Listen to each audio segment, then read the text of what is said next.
Imagine living your life after 50 and feeling energized and excited about your future.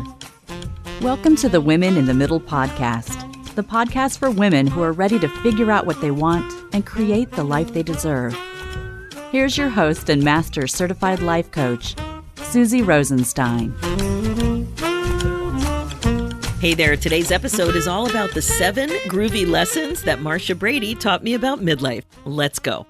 Welcome back to the podcast Women in the Middle. I'm your host, Susie Rosenstein, your master certified coach and midlife mentor, and I am so glad to be here with you again for this week's episode, which is going to be a fun little romp through the Wayback Machine as we take a look at 7 groovy midlife lessons that we can learn from one of my favorite TV characters from the Brady Bunch show, Marcia Brady. In fact, creating this episode is a little birthday present to myself. I love having fun with the podcast, and this idea really lit me up. Also, as some of you may know, I would love to have the actress who played Marcia Brady, Maureen McCormick, as my guest on the podcast. So if you have any connections to help make that happen, please let me know. Did you also love Marcia as much as I did? I thought she was just so darn cool, and I totally wanted to be her. As a kid growing up in the 70s watching regular TV shows every week, I couldn't get enough. I couldn't get enough of the Brady Bunch, and I absolutely couldn't get enough of Marcia. If you don't know, the Brady Bunch was on TV from 1969 to 1974. I was just 6 when it started. It was on at 8 p.m. on Friday nights, must-see TV, followed by The Partridge Family. Do you remember that? Sleepover magic. When we would have sleepovers, we would just devour it. Just loved it. Now, the sitcom, if you don't know, was about a blended family. Mike, the dad, was a widower with 3 sons, Greg, Peter, and Bobby. He meets Carol, the mom. She had 3 daughters, Marcia, Jan, and Cindy. Mike and Carol got married and hired a fun, quirky housekeeper named Alice. They all lived in a super cool mid-century home in the suburbs of Los Angeles. The storylines were about typical middle-class family activities and problems. The house became iconic too, with the stairs, the decor, the shared bathroom. There's so much of that house that we just remember. We remember it because we ate it up. We loved that show. And I say we, not just my family, but I have a feeling you were probably enjoying it too. Every once in a while, there were some famous people that made appearances on the show too, like Davy Jones, Joe Namath, Marion Ross, Vincent Price, and more. Now, one person in the Brady family stood out for me, though. It was absolutely the oldest daughter, Marcia. She was confident, stylish, and wise. I always thought she was wise. She always seemed to know how to handle and maneuver through life as a kid and then as a teenager, at least until she broke her nose with that whole football incident. And of course, we're going to talk about that a little bit too. Now that I'm well into midlife, I'm going to be 62. I realize there's more to Marcia than her beautiful long hair and a bit of 70s related high school drama. Turns out she was actually modeling some life lessons that totally hold up in my 60s. I made sure to buy the videotapes of the series to show my kids when they were small, my sons. In fact, my first attempt at buying the videotape collection was an early eBay purchase gone wrong. It came from Australia. I think it was about $110, something like that. And believe it or not, was recorded on beta tapes rather than VHS. So when it arrived, I had a total failure. I felt like an idiot. I spent all this money on the wrong tapes, and they came from halfway around the world. Anyway, the Brady Bunch was a huge part of my childhood. I heard over and over again that I kind of even looked like Marcia, which was always so funny to me because I didn't think I was that pretty or that cool, but I did have long, blondish hair, very straight like hers. I can't wait to have a bit of fun reminiscing about the Brady Bunch with you and talk about what it all meant to those of us who grew up in the 60s and 70s. But just quick, I have 2 exciting things to share before we get into the groovy midlife lessons from Marcia Brady. First, I have something new and exciting to invite you to. It's called the Midlife Happiness Jumpstart Experience. I've been working on it for weeks. It is perfect for you if you're ready to feel lighter, brighter, and more you. So it's a 14-day experience. And during this experience, you're going to be getting tiny science-backed actions that help you boost your mood, shift your mindset, and rediscover what makes you happy. And it's really fast, all in just 5 to 10 minutes a day. It's affordable and designed for busy midlife women over 50, just like you. It's super easy too. Your Midlife Happiness Jumpstart experience includes daily emails, a printable tracker, private WhatsApp group, and a group celebration Zoom call at the end. So if you're listening in real time, this launch group starts August 1st, 2025. And if not, check my shop at www.susierosenstein.com and click on the shop tab to see when you can join us at the next Midlife Happiness Jumpstart experience. So fun. Hope you join. Second, it's hard to believe, but it's also my 8-year podcast anniversary right now. You know what that means, right? It's a reason to celebrate. So you are currently listening to episode 417. Sometimes when I say the episode numbers, I catch myself wondering, is that accurate? Because it just seems too big. 400, over 400 episodes? Kind of like when you share your age to someone and you catch yourself because it sounds too old. So you're like, wait, am I really that old? It's kind of like that. So seriously though, I can't believe this. It's a lot of blah, blah, blahing going on right here at my desk, talking to myself for about 50% of the episodes, and of course, talking to amazingly interesting guests for the other 50%. Quite honestly, it's probably the most creative thing I've ever done in my life, and I just love it. As your midlife coach, I just can't help share this reminder. I need it myself, and I have a feeling you just might need it too. And it is about being curious about accomplishing a goal like that. It can be so frustrating when you find yourself struggling with a goal, and we often forget to look at areas of our life where we do not have the struggle and see what we can see what we can learn from the gap between having a struggle with a goal and not having a struggle with a goal. So I don't have success in an organizing, decluttering situation. My success with that, for example, staying on top of organizing and putting everything away in its place, is quite different from my success with producing podcasts. I have 2 podcasts, and I consistently get these episodes out on time. There's a success gap there. There's something I can't do well yet, and there's something I can do well. There's also an opportunity to learn from my podcast success. So you could do the same thing. Look at something you struggle with and something you rock. You just rock it right out. And think about it. So it should come as no surprise that the answer can be found with your thinking. The way you think about your goal in the 2 scenarios is different. So when I think about my podcast production goal to produce these episodes regularly, there's no wiggle room for drama. I'm not opening the door to the drama. My commitment is clearly higher than it is for pile busting my stuff. Hence the success. So I'm not going to go down this rabbit hole with more detail now, but if you want to learn more about it, go to episode 338 about making a fun commitment in midlife and 414 about failing in advance. Those episodes will help you. They'll give you lots to think about this topic.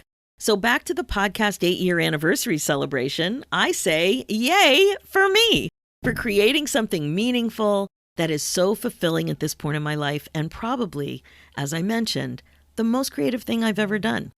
And I've never had this much fun at work before, ever. So I'm going to treat myself to a midweek bubble tea and think about this milestone. There's a really great little place that's walking distance from my house. I'm going to put on my sneakers. I'm going to head on out. I'm going to get the perfect bubble tea. They're so yummy. And I'm going to really think about what I've accomplished. And I also want to take this opportunity to thank you for listening. I can't even begin to tell you how much I appreciate your time and that you trust me to help you grow forward during this super interesting time of your life. I value you so much in my community and love when you give me feedback, podcast ideas, and of course, positive iTunes reviews. I love the feedback. So thanks again for helping me also love my life after 50. All right, so now let's dive in to 7 groovy lessons Marcia Brady taught me in midlife. Here we go. Lesson 1, confidence is a choice. Think about it. Marcia Brady radiated confidence. And even more importantly, she chose it over and over again, even when things were uncertain. That's a powerful message for midlife women. Confidence isn't something you have, it's something you practice. So many of us think that some people are just born more confident than others. Marcia didn't wait to be ready. She did all kinds of things that so many of us would shy away from. Remember when she ran for class president? I wouldn't do that. I wouldn't have done that then for sure. Remember when she spoke up all the time at the dinner table? And she tried out for everything at school? Were you that type of kid? Not everybody is. So she wasn't afraid to share her voice, her suggestions, her opinions, even in grown-up conversations. Now, back in the 70s when we grew up, this seemed really bold. Speaking up isn't for just teenagers, though, right? Women our age can do the same and get more comfortable doing the same, even if we didn't grow up this way. You don't need to feel 100% confident to act with confidence. You have to change the way you think about it, though. I love thinking that I'm learning. I'm learning to do this or that. I'm learning to become a woman who's more confident in those kinds of situations. This makes it more doable for me. So you probably hear about the importance to find or even reclaim your voice in midlife at school, at work, as a volunteer, in relationships. You can start practicing in settings you find more manageable, even at your dinner table, if that's an easier way to start getting better at it. But the important thing is to start. Lesson 2, it's okay to want to shine. Let's talk about being seen in midlife. This is often not easy for the midlife gals. Marcia, however, loved the spotlight and wasn't afraid to go for it. Whether she was running for office, trying out for roles, or even promising to get Davy Jones to come to her school dance, she embraced her desire to be seen and succeed. Think about that. I guess you could say that Marcia was not a shrinking violet. How often do you downplay what you want because you're afraid that you'll fail or that you'll look silly? This has come up for me so many times. I shared in the podcast before that I created this exercise to help me look at forks in the road in your life, in my life. So I looked at all the points in my life that had like a major fork, like a decision that had to be made. And then I looked at the decision I made and I tried to look for patterns about how I made decisions. And I found fear all over the place. All over the place, so much fear of failure. The other thing I've noticed, and this came out for me in a huge way, in an artistic way, and also when I started to practice tap dancing, took lessons, I was so afraid that I would look stupid or silly. And I know I'm not alone. So many of us don't do things because of the fear of failure or judgment. So think about yourself, and then think about our friend Marcia. Marcia didn't play small, and you have choices too. It's something you can work on. Marcia Brady had her own back way back then, a little ahead of so many of us. So always think of Marcia when you're thinking about being seen in midlife. Lesson 3, even a nose can teach you something about self-acceptance. Now, when you think about Marcia, you probably remember how pretty she was, that long, shiny hair, the way it went into a bit of a point at her back. Do you remember that? It was so long, and it wasn't cut straight across the way it's very common to do now. She had these super cute outfits, and how cool and comfortable she seemed in her skin. I always noticed that. Marcia was known for that shiny hair and those cute outfits, and like kind of being a classic popular teen, right? The queen of teen. But her lessons about self-acceptance were memorable and powerful. There were 2 specific episodes that so many of us remember. First, there was the one about her braces, when she got those braces and she just thought she was so unattractive. I remember that scene from when she was standing in front of the mirror practicing smiling and talking and what to do with those braces and how she looked. And then her date Alan canceled and she thought it was because she was ugly, but it wasn't. All that, but she learned so much from that experience. And then there was the famous, "Oh, my nose" episode. Do you remember that? How can you not? Marcia got hit in the face by a football and she looked so horrible and felt so self-conscious. She was worried about her big date, and once again, she was devastated. But also once again, she experienced what it feels like to face rejection, to face the reality of a situation, and have confidence without losing her spirit.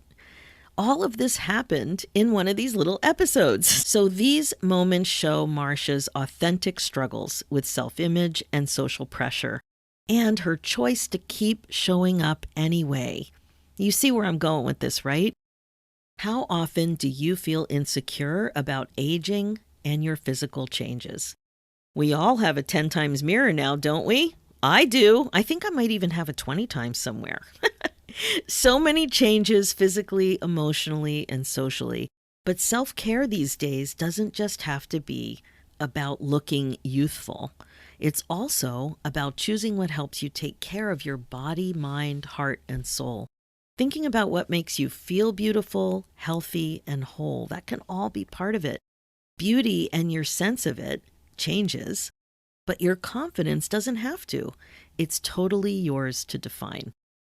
Lesson 4. Popularity isn't everything, but connection is. Were you popular at school, or are you popular now? I remember holding my own in the marching band circle, but outside of that experience, I felt comfortable, but I didn't think of myself as super popular. Marcia always seemed to have a lot of friends, and she always seemed to be popular. But more importantly, she stayed connected with family, with her classmates. I just remember how many friends she always had come into her house after school. She had tons of friends. And she also got super involved with all kinds of things. She was connected. Marcia also made time for her siblings, even when they were driving her crazy. There was a fair share of shenanigans going on. Her siblings did drive her bananas, but it turns out that connection is a happiness booster in midlife. It's a serious thing. And it's really important to remember not to isolate, to reach out, to connect with people. Now, Marcia's people skills were strong. After all, she pulled off the seemingly impossible thing by getting Davy Jones to perform at the school dance. Who has the nerve to do that? She did it through her charm. She was very persistent. And of course, she was good at relationships, relationship building, and connection. So think about it. Connection is the real secret to joy. This is one of the reasons it's so important to say yes more often. Say yes to more invitations. Say yes to more dinners. Say yes to more texts, more walks with a friend. Make time. You don't need to be popular, but you do need to connect and belong. And here comes lesson 5. Be a big sister to someone, even if you're an only child. So even though you may think Marcia, when it comes to Marcia Brady, there's more to her character than the tension between her and Jan on occasion, because it was just so easy to feel overshadowed by Marcia's success in so many areas. What couldn't she do? Marcia was generally portrayed as a great older sister. She's often seen in the show as caring and responsible. She kind of looked out for her sisters, Jan and Cindy, sometimes too, even though she was so busy being so popular. She really was busy. As a midlife gal now, you probably know how fulfilling it is to be a mentor in some capacity. I've heard this over and over again. You don't need to be a mentor in a formal capacity either. You can take this spirit into volunteering or simply cheering on other women, being a support to other women. The message is that you can always lift another woman up. That is one of the main things I love about coaching midlife women. I love to celebrate wins, not just mine. I love to share what I've learned along the way. And doing this, acting as a mentor like this, it's a very good thing. Midlife isn't just about figuring yourself out. It's about reaching a hand back and pulling somebody else forward. I love that quote, "A rising tide lifts all boats." It's kind of like that. Right? If you figured something out, it is so great to help bring somebody else up so that they can also figure it out. All good. Okay. Lesson 6. You're allowed to mess up and make a comeback. Marcia didn't always win, and she wasn't always perfect, even though she looked perfect. Part of the Brady Bunch story was teaching the ability to overcome obstacles and be resilient. She did for sure win a lot, though. She did. Remember when she didn't make cheerleader or when she let popularity get to her head? Marcia messed up. She learned and she tried again. Specifically, there was that time when her ego got out of control when she was cast as Juliet in a play and she was dismissed. She was let go from her big role. Very traumatic. And then there was another part of the football in the nose episode. It wasn't just that Marcia got hit in the nose. She was supposed to go on a date with Charlie, but ended up canceling on him so she could go out with the hunk, Doug Simpson. Remember him? The most popular boy at school. Now, her brother Peter threw the football that hit Marcia in the face. You may remember her saying, "Oh, my nose! Oh, my nose!" And if you're like me, you've looked that up several times to watch the video and maybe see it in slow motion. And then there's been a lot of fun made of it, but it was such a classic moment. And when it happened, it was shocking. I remember watching it when it actually happened was broadcast for the first time. Oh, it was like a really big deal. Anyway, then Doug broke their date when he saw her nose by telling her the same excuse that she told Charlie when she broke their date.